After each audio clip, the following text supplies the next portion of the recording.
poste. Puisqu'on parle d'emploi, est-ce que vous êtes inquiet de l'accélération du nombre de défaillances? On a pas mal d'acteurs qui nous disent, bah voilà, on s'attendait à revenir sur les niveaux d'avant Covid en termes de défaillances d'entreprises, mais pas aussi rapidement. Certains disent qu'on devait faire en 2 ans. Le niveau qu'on devait retrouver en 2 ans, on va le retrouver en une seule année finalement. Est-ce que vous êtes inquiet de cette accélération depuis quelques mois pour vous? Elle est logique, mais... Oui, elle est logique. Et c'est vrai qu'elle est assez cohérente avec ce que l'on voit sur les opinions sur les trésoreries des entreprises. Où là, on voit que ce soit dans l'industrie ou dans les services, dont je soulignais plutôt la bonne tenue jusqu'à présent, mais on voit aussi dans les services que les opinions sur les trésoreries commencent à se dégrader. Ça vaut pour les grandes, ça vaut pour les petites entreprises. Donc là, c'est quand même un signe avant-coureur.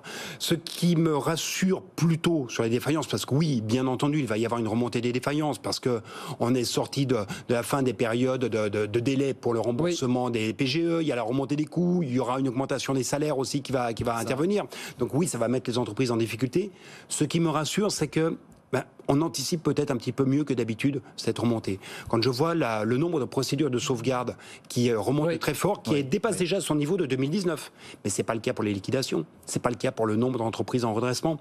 Et on sait que plus on prend tôt les situations de difficulté des entreprises au travers des procédures de sauvegarde, plus grande est la probabilité qu'on les maintienne en vie. Qu'est-ce qu'elle doit faire dans la tourmente actuelle, la France? Est-ce qu'elle doit continuer à réformer, Denis, finalement? Est-ce qu'elle doit continuer à protéger, ou est-ce qu'elle doit un peu plus investir et préparer l'avenir dans la tourmente actuelle finalement? L'enjeu est quand même vraiment sur l'investissement. Et d'ailleurs, ce qui m'a beaucoup surpris dans le chiffre de vendredi sur la croissance, c'était le comportement de l'investissement des entreprises. Qui reste bon. Qui reste très bon.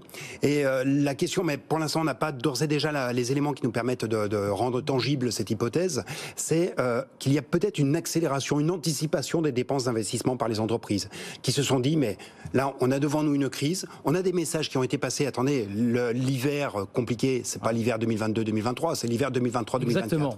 Donc les entreprises se mettent probablement en capacité d'anticiper des dépenses, notamment en matière d'économie d'énergie, qu'elles avaient programmées, mais qu'elles ne déclenchaient pas. Accélère sur la transition énergétique, c'est ça que ça veut dire dans les boîtes finalement. Mais, écoutez, en tout cas, c'est une hypothèse que je verse, mais quand je regarde ce qui se passe dans beaucoup d'entreprises, quand on regarde ce qui se passe sur le type d'actifs qui a été porté sur la période récente en termes de dynamique de l'investissement, quand on regarde aussi le comportement de stockage des entreprises, eh bien, ça laisse à penser qu'il y a bien ce phénomène qui se joue. Dernière question, Denis, on a moins d'une minute. Je lis les prévisions de la Banque de France qui nous dit 2022, résilience, 2023, ralentissement, 2024, rebond. Qu'est-ce qui rend la Banque de France si optimiste? Qu'est-ce qui nous dit que les choses d'un seul coup vont recommencer à s'éclaircir à horizon de 6-9 mois finalement pour vous? Il y a une raison d'être aussi optimiste que ça finalement? Alors je ne fais pas la prévision de la Banque de France, mais je pense que ce qui joue, c'est le fait qu'il y a un message sur l'inflation ne dépasse pas 2% en 2024. C'est probablement aller un petit peu vite en besogne, parce qu'on a quand même un phénomène qui a été désormais suffisamment long, suffisamment profond pour qu'il puisse s'installer un peu plus dans la durée.